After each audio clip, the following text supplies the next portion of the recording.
Yo, what's up, Chaos TV family? What's up, Chaos TV Network? It's your Chaos leader himself, Chaos Hero.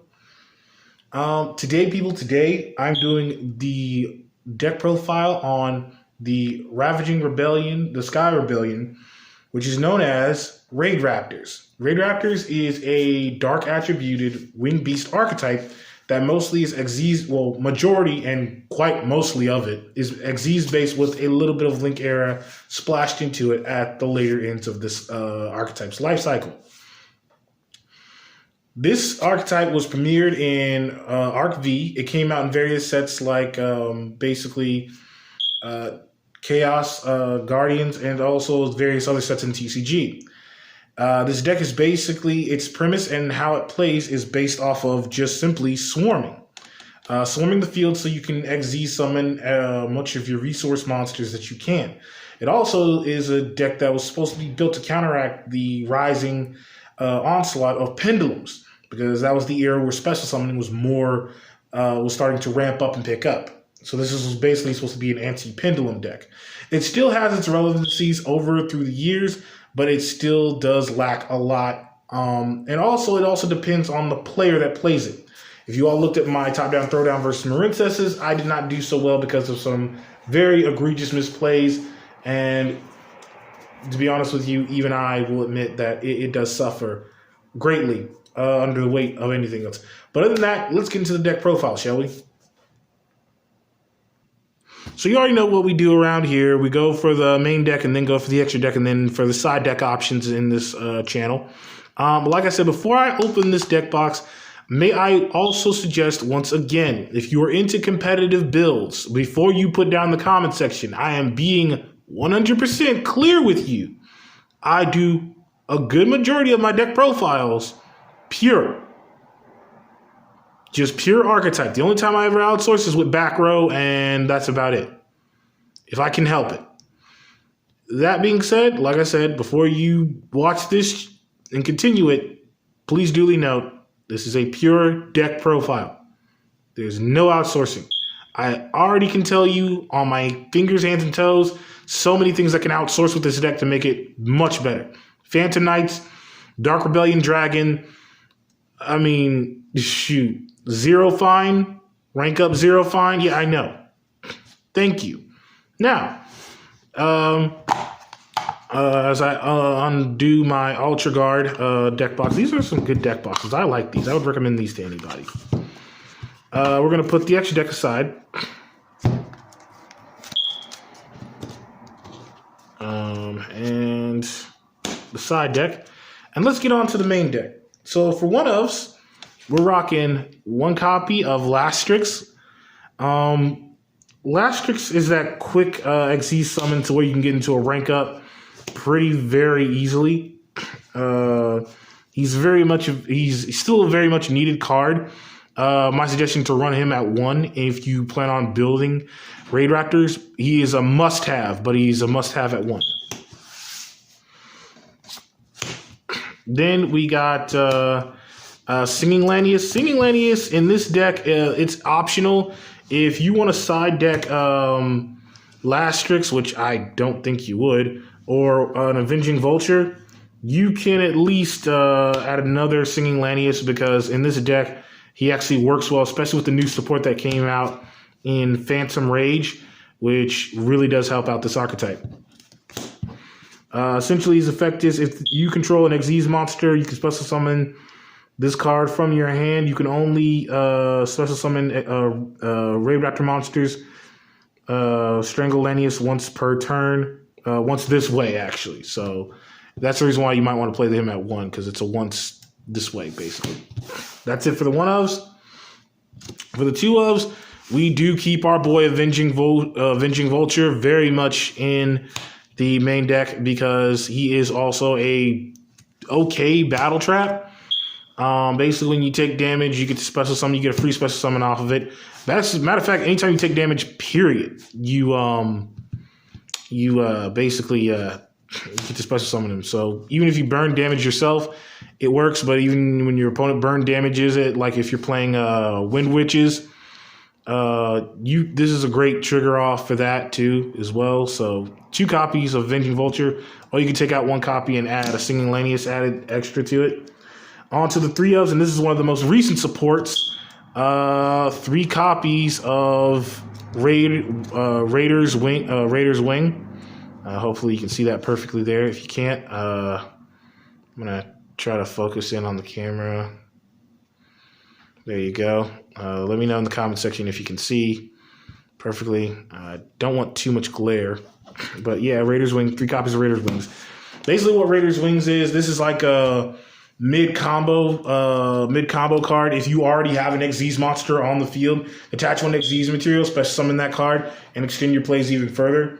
And my suggestion, run 3 of those. Then we have 3 copies of Strangle Lanius. Strangle Lanius basically has the same effect as Fuzzy, and also will just maintain the same effect as Fuzzy. If you control a raidraptor monster on the field, or just a dark monster in general, this is what makes him so generic. And he splashes in almost darn near anything with this one effect. Just as long as you control a dark monster. This is where the Phantom Knight's Arc Rebellion Dragon comes in from the Phantom Raid set. You can special summon him. Also, while this card's on the field and you, I think, control a Raidraptor monster? Yeah. You control an Xyz monster. Just an Xyz monster with dark Xyz materials. Even better. You can target 1 level 4 Raidraptor monster in your graveyard, special summon it. This also is another combo extender for your Xyz plays as well. And he's a must-have at 3 in this deck. I would recommend it. He's pretty cheap at the point when I first got him. Then for the generic stuff that came out before the new support, we have 3 of Tribute Lanius, 3 of Fuzzy Lanius, 3 of Vanishing. 3 of Vanishing Lanius, 3 of Mimicry Lanius, and that's it for the main deck for as far as monsters. So a pretty severe substance of, main deck support that comes from the monsters themselves. It's a lot of synergy, a lot of combo starters that you can get out of this.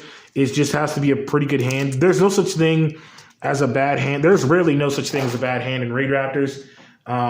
It's just if you don't know what you're doing, then yes, it's considered a bad hand. Now moving on to the traps, we run some counter traps. A good majority of counter traps. We run 5 of them. One of them being Solemn Warning,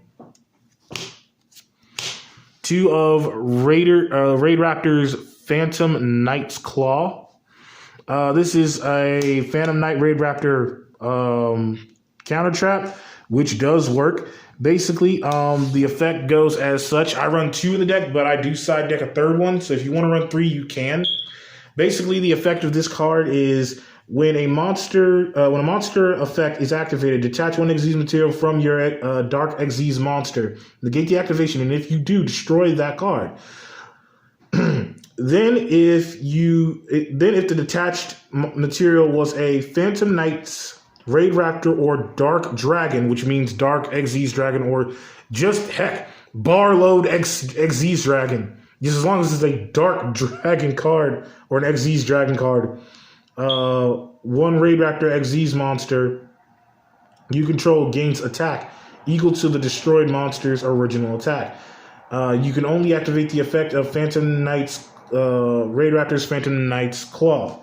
So essentially, basically, what this card allows you to do is not only negate a monster's effect, but buff off of that if one of the Xyz materials is either Raidraptor, Phantom Knight, or just any dark attributed or any Dragon Xyz monster. Which means a good majority of a lot of things can play this card. I know one of them is a Dark Xyz Dragon that's in Rockets. I'm not saying I would recommend you doing some goofy plays with Rockets and this back row card, but it seems like some pretty nut pack plays. Rocket Raidraptors, that sounds ridiculously stupid, but it sounds crazy enough to where it just it's something that I just might want to try. But to be honest with you, I wouldn't try anything as insane as that. But running this copy at 2 in the deck is pretty useful. For other counter traps, the hate on back row, mainly Raptor's Gust. The only thing I can give this card a drawback on, as far as it being put at 2 for a reason, you cannot search it out. You have to nat draw into Raptor's Gust. There's no exception at all, period. Now, if they come out with a card that you can search with cards with Raidraptor in its card text specifically, then you can. Then I would recommend putting this card at 3 and taking out Solemn Warning, and there you go.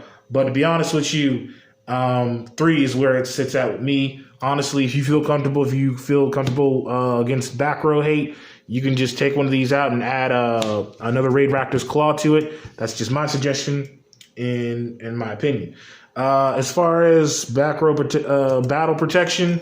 In the trap card category, we do run 2 copies of Readiness in this deck. You can run 3, in my opinion. It is up to you. You can add a third one in there. That is completely up to you. Also, Icarus Attack is a generic trap card that goes in any Wing Beast deck. Samorgs, Harpy Ladies, you name it, it works. It just completely works, and it's a generic staple. But I would run it at 2. Moving on to spell cards.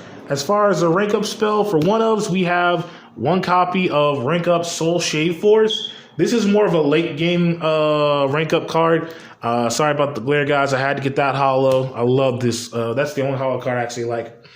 As far as more back row hate, especially face up back row hate, we run 2 copies of Spell Shattering Arrow, 2 copies of Raidraptor Call, 3 copies of Raidraptor Nest, and your last rank up spell, which is a 3 of, because I dropped one of them. My apologies.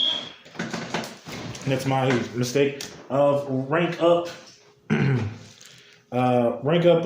Skip Force. Now, I'll be real with you. Like I said, I'm going to be honest with you.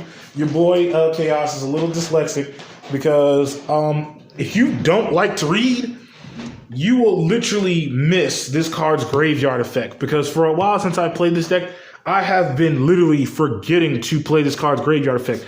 I did not know if you banish this card outside of the turn that it was used, you can special summon an Xyz monster from the graveyard. That's nuts. That's so much utility. And that is just an amazing integral part of the deck. Now let's move on to the extra deck. Oh, excuse me. My apologies, guys. As far as combo extenders from the extra deck, we're starting with 2 copies of Raidraptor Y-Strix. We got to get that Y-Strix, boys and girls. That is a must-have in the deck. Y-Strix is needed in the deck 100%. No cap, you need that Y-Strix in your life. You don't want to play this deck without at least 2 copies of Y-Strix. Must-haves, combo extenders, as well as far as Xyz, because we're going into the Xyz territory of things. 3 copies of Raidraptor Force-Strix, which is, like I said, your combo extender to get stuff into the hand to keep those plays and that momentum going. If you already got enough combo extenders on the field, you can go into like Singing, Fuzzy, Tribute, Strangle, Lanius, even Raidraptor, Raider's Wing, and so much more to bring out that combo. 2 copies of Raidraptor Revolution Falcon. 2 copies of 420 Blaze It Falcon or Blaze Falcon. 3 copies of my apologies. 1 copy, and for one of those, we got 1 copy of Blade Burner Eagle. This is like for a late game push to make sure and ensure your OTK. Satellite Cannon Falcon. Final Fortress Falcon. Ultimate Falcon. Arsenal Falcon, which you only need 1 of in this deck. This was the last card that set that was supposed to come out years ago. You don't need this card. He's very situational, but I just put him in here for aesthetics. Raidraptor, Revolution Falcon, Air Raid form. And then the boss monster, the main flagship card from the main character, from one of the main protagonists, in my opinion, Shea Obsidian, his flagship monster, which is Rise Falcon. We play it 1. You can play it 3, but for me to utilize the deck and not go over the deck limit, you guys, I decided to run one of majority of the boss monsters. That way, with this deck, you should already be pushing for game. So you don't need multiples of the boss Falcons. You don't. If you need multiples of the boss Falcons, you do not need to be playing Raidraptors. You really don't, in my opinion. But yeah, that's it for the extra deck, and I think we're done with the extra deck. But overall, this is a pretty short and simplistic deck profile, actually. It doesn't need any more to say much about it. The deck really does have a momentum of its own to where it flows fluently to where you can easily pick it up. You can easily catch on to what it does. As far as the side deck is concerned, outside of this, you just, like I said, Venging Vulture, Singing Lanius, an extra Lastrix, an extra Raidraptor's Wing, and an extra Raptor's Gust. These are the main side deck options you can use. You can use other side deck options, but at this point, I really don't feel like I have the time to get into those. If you have ideas, leave down in the comment section as well. But yeah, that's about it. Well, that's it for the deck profile on Raidraptors, everybody. Be sure to stay tuned for the next Tap Down, Throwdown, and deck profile on Appliancers. This is a pure Appliancer archetype deck build, and I should be doing another match with either Yafuna Gaming and some other people that I'm trying to get on this channel. Like I said, there's more people a part of this channel besides me. There's also Preymark9, as well as Yafuna Gaming, which is on his channel, but this is mainly a hub channel for us. Discord link is always in the description of majority of my videos. I need to start putting those links in the descriptions of all my videos, including my old ones. I am getting around to that. Also, I'm getting around to really perfecting and editing my stuff. But this is all work in progress. This channel is still small, but it's still kind of growing. But that's it for the deck profile for Raidraptors. I'm Chaos Hero. I'm going to jump back out in the Chaos, show you what's good out there. Peace. Take it easy.